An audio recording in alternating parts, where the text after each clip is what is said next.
Alright, Pretender here, back with another Honkai Star Rail video, and today I'm going to be talking about the 300 pity. So I'm making this video because this has been in the game since pretty much the game was released. The 300 pity has been something a lot of people are looking forward to, whether they haven't pulled their favorite units or they're missing a very meta unit. And today, now, we are almost a year into Star Rail. That is crazy to think about. And I'm going to be going over each character briefly and their kit, and then I'm going to rank them on who I think you should be choosing and who you should not be choosing. Obviously, I will throw out a disclaimer, this is going to vary from account to account because a lot of people will need different types of characters. Like some might need a nihility or a debuffer, one might need a supporter, one might need a DPS, one might need a healer. It really will depend on your account, but I'll be generally going over all the units and where I think they would rank overall. And yeah, before I get into the video, if you guys could drop a sub, hit the bell icon because I do post guides pretty frequently. We're aiming for 3 uploads a week at least. Some of them will be guides, there'll be summons, maybe even other things, who knows. But yeah, let's get into the video. So starting off, we do have Himeko. Himeko had a very rough start in the beginning due to the fact that she didn't really have much of a use, but now with characters like Topaz, who does enable her on the team to do very well, I'm going to go ahead and go over where I think she would rank. So what she does is, as a basic attack, deals fire damage equal to 100% of Himeko's attack to a single enemy. So Himeko, again, is, oh, well, not again, but is a Air Edition fire character. I forgot to mention that. And yeah, her skill deals fire damage equal to 200% of Himeko's attack to a single enemy. Fire damage equal to 80% of Himeko's attack to enemies adjacent to it.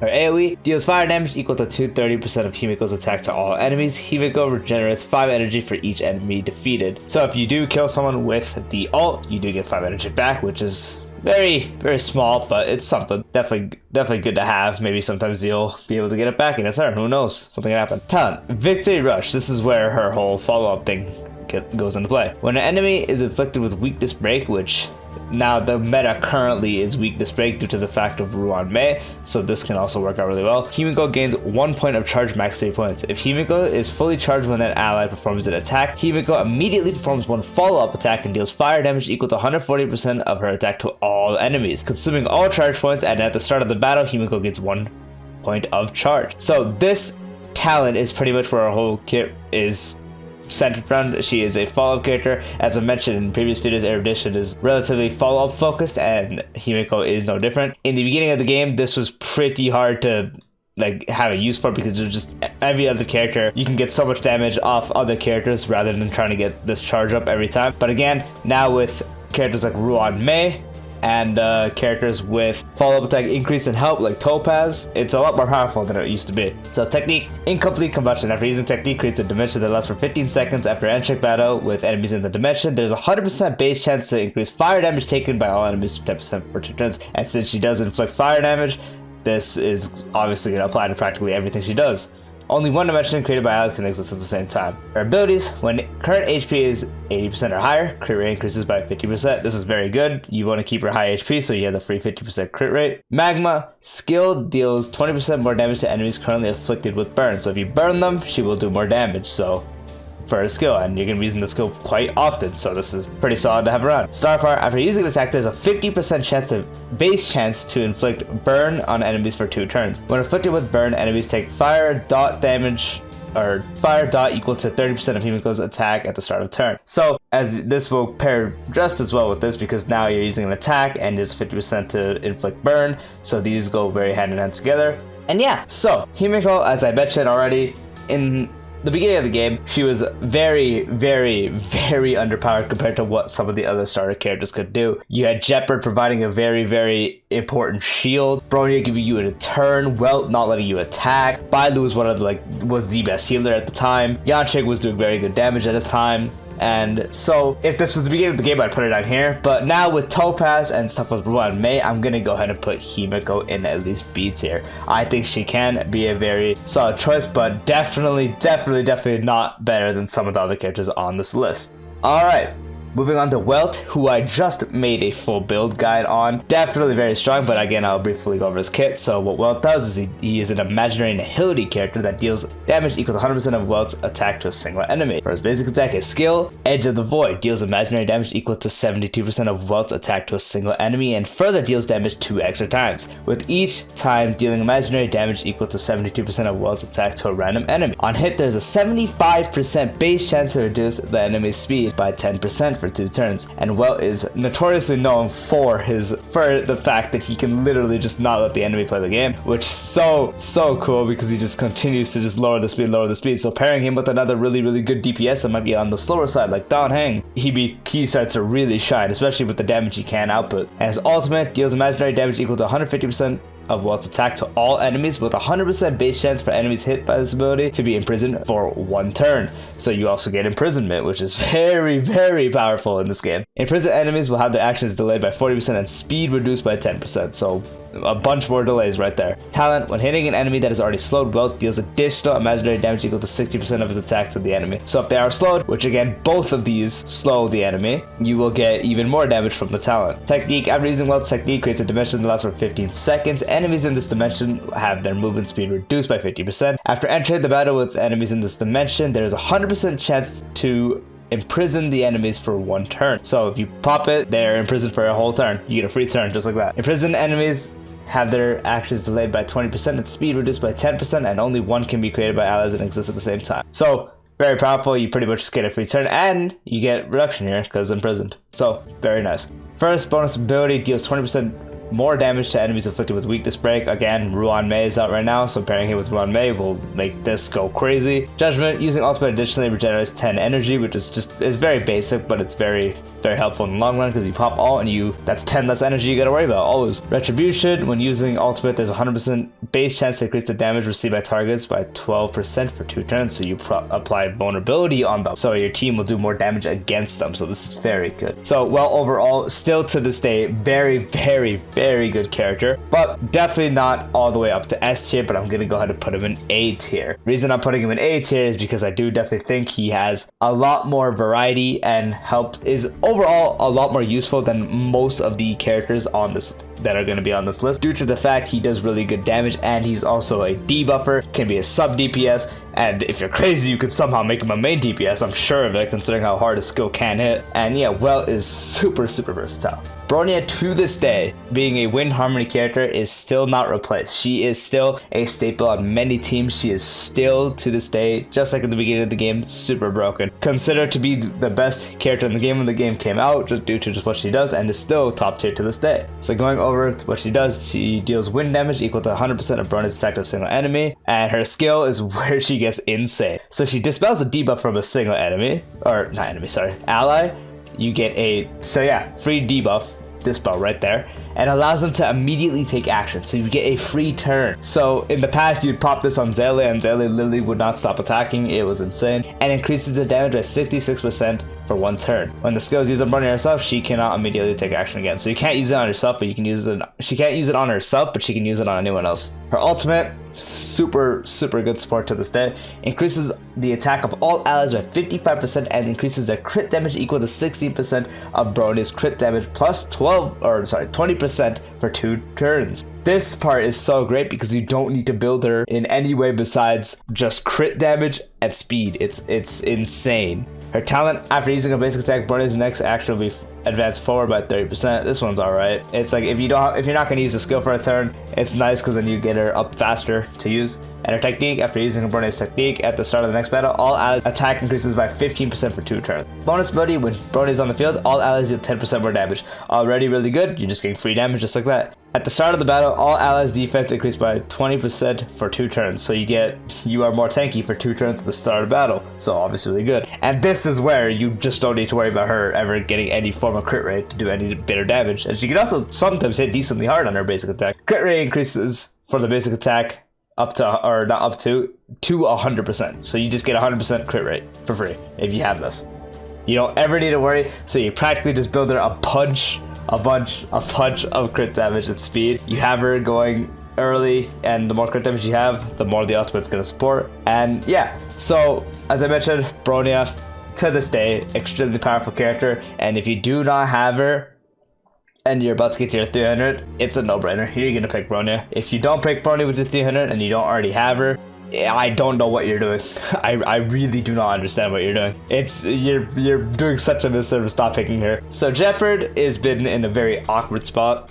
In the beginning, everyone thought he would be really good because he practically would not let your team die. Now we have characters like Fushuan, who's like the other tank where you don't really gotta worry about. But the one thing people don't really account for is Gepard is still the only character that can apply you a really good shield, because the Fire MC can provide a shield, but the shield doesn't really do that much. The fact that she taunts is the best part, but Gepard providing a AoE shield has been very, very good. As much as I might hate this guy for pulling him and having him E3 on my account, I will definitely give him credit where it's deserved. So, Gepard is a Preservation Ice character, and he deals damage, or deals ice damage equal to 100% of Gepard's attack to a single enemy. Skill deals ice damage equal to 200% of Gepard's attack to a single enemy, with a 65% base chance to freeze the enemy for 1 turn. So having that freeze has come in clutch for a lot of people. So this frozen thing he has here, despite being a really big just tank and also being able to freeze, is very, very good. It goes very hand in hand. While frozen, the enemy can now take action and will take additional ice damage equal to 60% of Gepard's attack at the beginning of each turn.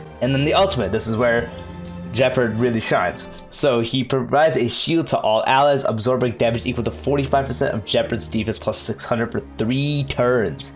He has a shield up for all your allies for 3 entire turns. So if they don't break it for 3 turns, you'll probably be able to get his ultimate back if you build him correctly, and you can just keep it. You can keep cycling the shield. Now, obviously, harder stuff like Swarm, the new simulated universe, latest simulated universes, Memory of Chaos, that kind of stuff will definitely pose to be trouble because of how much damage they can do. But this shield has come in clutch and is still very good to this day. This ultimate is still very, very powerful. So his talent, when struck with a killing blow, instead of becoming knocked down, Gepard's HP immediately restores to 50% of his max HP and can only trigger once per battle. So, not only does he shield, if something happens and the shield breaks on him and they keep attacking him and he dies, you have a second chance. You get a res. He can revive once per battle.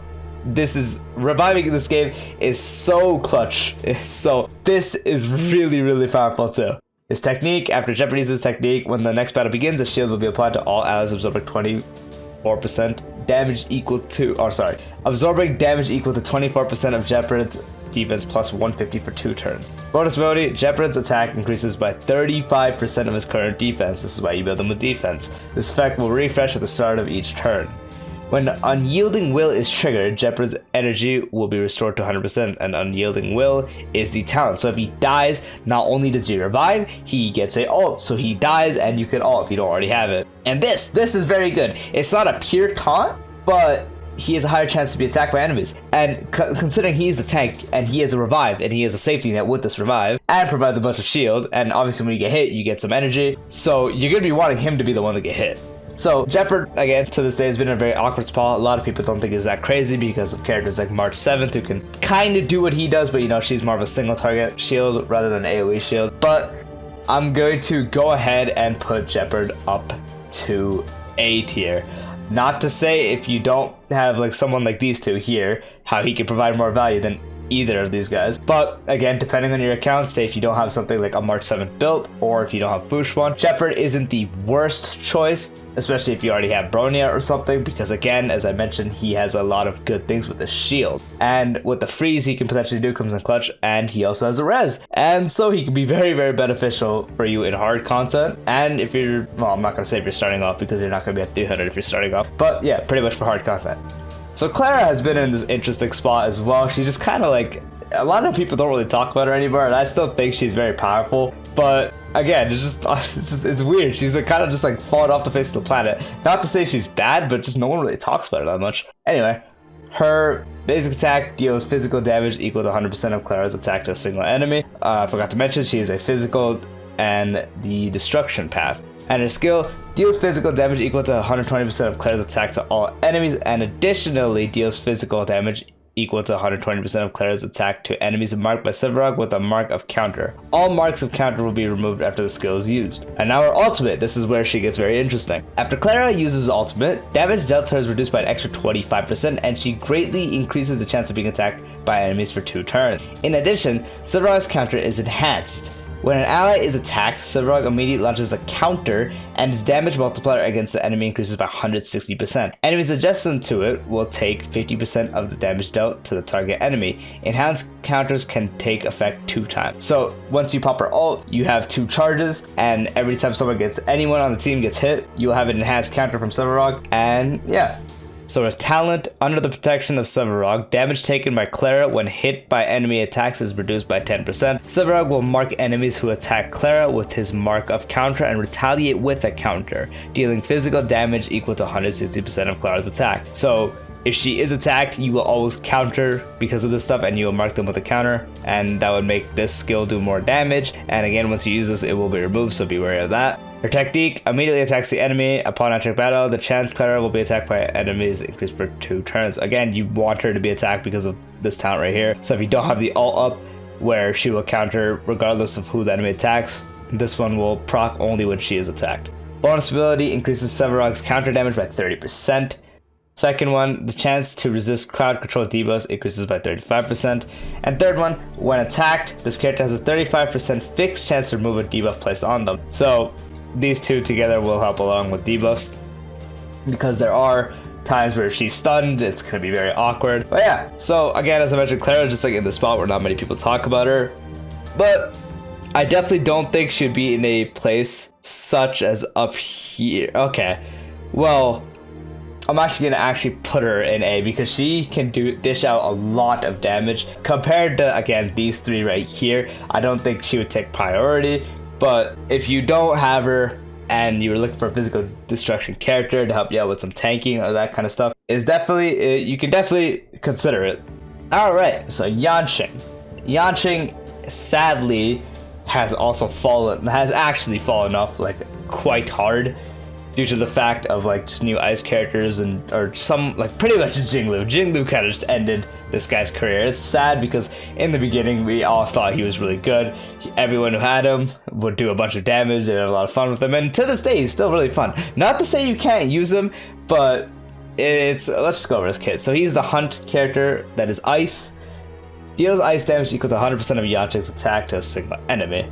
Skill: deals ice damage equal to 220% of Yanqing's attack to a single enemy and activates Soul Steel Sync for 1 turn.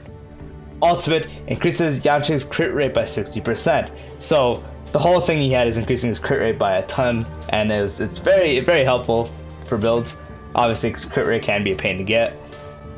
When Soul Steel Sync is active, increases Yanqing's crit damage by an extra 50%. This buff lasts for 1 turn. Afterwards, deals ice damage equal to 350% of Yanqing's attack to a single enemy. So he is very single target based, and yeah. Talent: when Soul Steel Sync is active, Yanqing is less likely to be attacked by enemies, and since it's your DPS that does not want to be attacked, this is very helpful. Yanqing's crit rate increases by 20% and his crit damage increases by 30%. So that's on paper, again in the beginning, it was super good. After Yanqing attacks an enemy, there's a 60% fixed chance to perform a follow-up attack, dealing ice damage equal to 50% of Yanqing's attack to the enemy, which has a 65% base chance to freeze the enemy for 1 turn. The frozen target cannot take action and receives additional ice damage equal to 50% of Yanqing's attack at the beginning of each turn. When Yanqing receives damage, the Soul Steel effect will disappear. So if he does get hit, this disappearing is pretty painful. And now we're getting to hard characters, memory chaos bosses like the swarms that do AoEs. You got Argenti is one of the bosses that does AoEs. Pretty sure Kafka's the boss and one of the harder ones now, and she also does AoEs. A lot of people do AoEs, so this is it's very yikes. And so his technique: after using his technique, at the start of the next battle, Yanqing deals 30% more damage for 2 turns to enemies whose current HP is 50% or higher. So the more HP they have, or not the more HP they have, but they're just above 50%, you'll be having this with the technique, which is also pretty helpful, but anything crazy. When a crit hit is triggered, increases speed by 10% for 2 turns. So this is a pretty good bonus ability because again, he is a relatively fast character, so this is more helpful to help him get more turns. Second one, when Soul Steel Sync is active, effect res is increased by 12% which is alright. This is pretty good as well. And the bonus ability, third one, when Yanqing attacks, deals additional ice damage equal to 30% of Yanqing's attack to enemies with ice weakness. So if they are weak to ice, you will be doing more damage. But yeah, so the whole reason I say he has fallen off because of someone like Jing Liu is because his whole thing is he was supposed to hit really hard as a single target character. But since now we're in a place where a lot of people are AoE, this is pretty painful. And now Jing Liu is also considered one of the hardest. She's an AoE that is also one of the hardest single targets hitting single targets in the game. She hits harder than Yanqing, and so usage wise I definitely would say even if you don't have Jing Liu, Yanqing is definitely around the B tier with Himeko. Yeah, he's sadly not doing too well right now. Maybe there'll be a way in the future for him to shine, but right now is definitely not that time. So Bailu was definitely one of the best characters in the game at the time because she was such a good healer and she had a revive. But now we have characters that do cleanse and heal a ton, like Luotra with his AoE field healing, debuff cleansing. We have Huo who gives you attack and stuff like that. And we have Lynx who also AoE heals and also cleanses debuffs as an AoE for her ult. Insane for a 4-star, by the way. Bailu has sadly seen some down tiers, I'd say. Definitely, even if you don't have someone like Luotra or Huo, you definitely have Lynx, and Lynx will soon be free. So that's another thing. So Bailu is a lightning abundance character that deals lightning damage equal to 100% of Bailu's attack to a single enemy. Her skill heals a single ally for 11.7% of Bailu's max HP plus 312. Bailu then heals random allies 2 times. So when you heal, you'll heal the person you selected, and then 2 allies randomly will be healed as well. After each healing, HP is restored from the next healing is reduced by 50%. So this is kind of a yikes because when you use it again, the more you use it, the next one is going to be even more reduced. And so her ultimate heals all allies for 13.5% of Bailu's max HP plus 360. Bailu applies invigoration to allies that are not already invigorated. For those already invigorated, Bailu extends the duration of her invigoration by 1 turn. The effect of invigoration can last for 2 turns. This effect cannot stack. Her talent, after an ally with invigoration is hit, restores the ally for 5.4% of Bailu's max HP plus 144. So this is one of her saving graces right now, is when you're getting hit, you do recover some. So this is still pretty powerful right now. This effect can trigger 2 times when an ally receives a killing blow. So this is kind of why she's still considered pretty good, but not anything crazy now. She immediately heals the ally for 18% of Bailu's max HP plus 480 HP. This effect can only be triggered 1 time per battle. So she does have a revive. Again, as I mentioned, it's very powerful, but that's practically the last thing kind of keeping her, besides the invigoration being hit and restoring allies HP. So besides the talent, like everything else here is like, it's alright. Especially the skill is pretty yikes in the case we're in now. Her technique, after technique is used at the start of the next battle, all allies are granted invigoration for 2 turns. So you do get 2 turns only if you use the technique, so that's alright, I guess. And her bonus abilities, characters with invigoration receive 10% less damage. So again, as I mentioned, invigoration is one of her like last really good like niches. This is also kind of helping that case because now not only do they heal, they take less damage.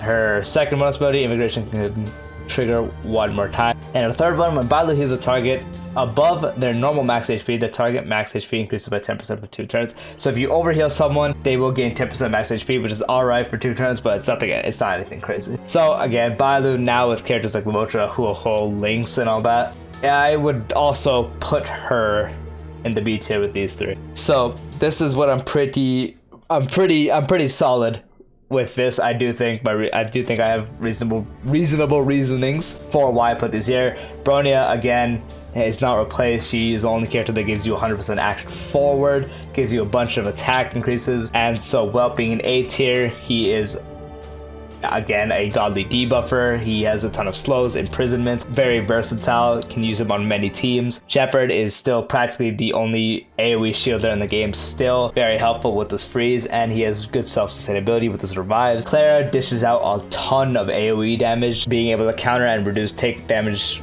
or reduce damage received. And then in B tier, while Himeko is still in this weird spot where you practically would want to run her with someone like Ruanmei or Topaz, and without Topaz especially, I can probably bump her down here. But because of Topaz and Ruanmei, I'm gonna go ahead and put her in B tier. Yanqing has fallen off. I would put him down here, but I do think there are some uses where you can use him. And as I mentioned, Bailu has sort of fallen off because of the other healers. And yeah, again, this does definitely vary on account to count. If you need like an AoE like tanker that also does damage, you'd go with Clara. If you need someone that supports and gives damage with an action forward, you got Bronya. If you need a debuffer that slows them down for your main DPS and makes them take more damage, you got Welt. If you do have Topaz and someone like Ruanmei, and you have like more of the important characters here, you can run Himeko, you can pick Himeko. But yeah, this is definitely what I think is if you don't have a certain character up, you just go down and you just choose from the rows. And yeah, this is also not ordered from left to right. This is not like, I don't think Welt takes priority over these two overall. But like if, again, having a shield like this, like for Gepard and all that. But yeah, this is definitely not from left to right. It's mainly just the rows. But yeah, this is what I do think, how you can be going ahead and choosing your 300. I hope you found this video helpful, and I'll see you guys next time. Peace out.